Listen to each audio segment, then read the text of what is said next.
Parul university के placements का कोई रिप्लेसमेंट नहीं, इसलिए टॉप कंपनीज की फर्स्ट चॉइस।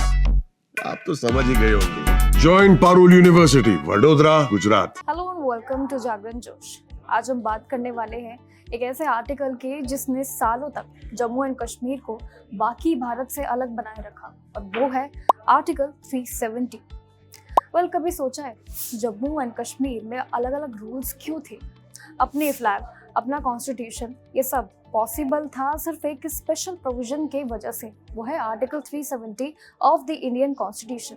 एंड स्टेट के पास अपने कानून बनाने के हक थे, और भारत के ज्यादातर लॉज वहीं डायरेक्टली अप्लाई होते थे जहां बस डिफेंस, फॉरेन अफेयर्स और कम्युनिकेशन भारत का कंट्रोल में था। लेकिन अगस्त 2019 में एक हिस्ट्रिक डिसीजन हुआ। वो है आर्टिकल 370 को हटा दिया गया है और जम्मू एंड कश्मीर बन गया एक रेगुलर इंडियन यूनियन टेरिटरी जहां one nation one law apply होता है। आइए जानते हैं आर्टिकल 370 क्या है और क्या है इसका history background. So article 370 Bharat के संविधान में एक स्पेशल रूल था जो जम्मू एंड कश्मीर को दूसरे स्टेट से अलग खास स्टेटस देता था। इसके अंडर सेंट्रल गवर्नमेंट का कंट्रोल सिर्फ कुछ एरियाज तक ही होता था, जैसे defence, foreign affairs, communication and currency, and बाकी सारे इंटरनल मैटर्स जैसे कि लॉ एंड ऑर्डर, लैंड को ऑनरशिप और वहाँ का रहने का रूल, ये सब जम्मू एंड कश्मीर खुद डिसाइड करता था। जब 2019 में आर्टिकल 370 को हटा दिया गया तो देश का कई पार्ट्स में प्रोटेस्ट हुआ, एंड बहुत लोगों ने इसे जम्मू एंड कश्मीर की फ्रीडम और राइट्स पर अटैक माना। लेकिन गवर्नमेंट ने कहा कि ये स्टेप इसीलिए लिया गया ताकि डेवलपमेंट हो, टेररिज्म कम हो, पुराने बेस्ड यानी कि बायस्ड लॉज भी हटा दिए जाए और हर सिटीजन को इक्वल राइट्स भी मिल सके। एंड 5 अगस्त 2019 को एक हिस्ट्रिक डिसीजन किया गया। वो है जब इंडियन गवर्नमेंट ने जम्मू एंड कश्मीर का आर्टिकल 370 हटा दिया, जो इस रीजन को एक स्पेशल स्टेटस देता था। And prime minister Narendra Modi ने अपने 2019 के इलेक्शन मैनिफेस्टो में पहले से ही इस बात का संकेत भी दे दिया था। सरकार का कहना था कि आर्टिकल 370 को हटाकर कश्मीर को पूरे देश के साथ इंटीग्रेट करा जाएगा, जिससे वहाँ डेवलपमेंट और इक्वालिटी आएगी। लेकिन जब ये फैसला आया तो कश्मीर वैली में रिएक्शन का कंट्रोल करने के लिए कम्युनिकेशन बढ़ा दिया गया और सेक्शन 144 लगा दिया गया।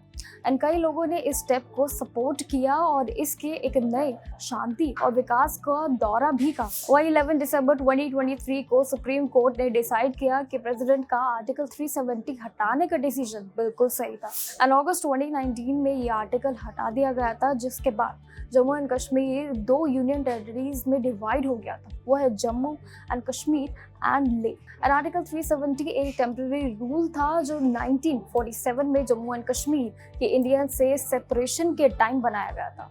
एंड इसके थ्रू पार्लियामेंट के laws directly Jammu and Kashmir में अप्लाई नहीं होते थे, बल्कि स्टेट लेजिस्लेचर को अलग से अप्रूव करना पड़ता था। और अगर फैक्ट्स की बात करें तो आर्टिकल 370 एक टेम्पररी प्रोविजन था जो सिर्फ जम्मू एंड कश्मीर के लिए बनाया गया था।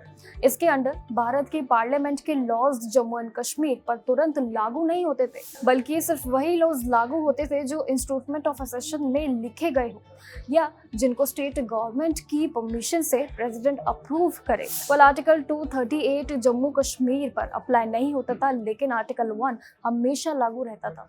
कॉन्स्टिट्यूशन के बाकी पार्ट्स भी तभी लागू किए जाते थे जब प्रेसिडेंट ऑर्डर देते थे और उसके लिए स्टेट गवर्नमेंट की कॉन्स्टिट्यूशन जरूरी होती थी। साथ ही जब तक जम्मू एंड कश्मीर की अपनी कॉन्स्टिट्यूट असेंबली थी, आर्टिकल 370 को हटाने के लिए उसकी रिकमेंडेशन भी जरूरी होती। Now What is the impact of Article 370? Article 370 की वजह से ही जम्मू एंड कश्मीर को एक स्पेशल स्टेटस मिला था जो उसे दूसरे स्टेट से अलग बनाता था।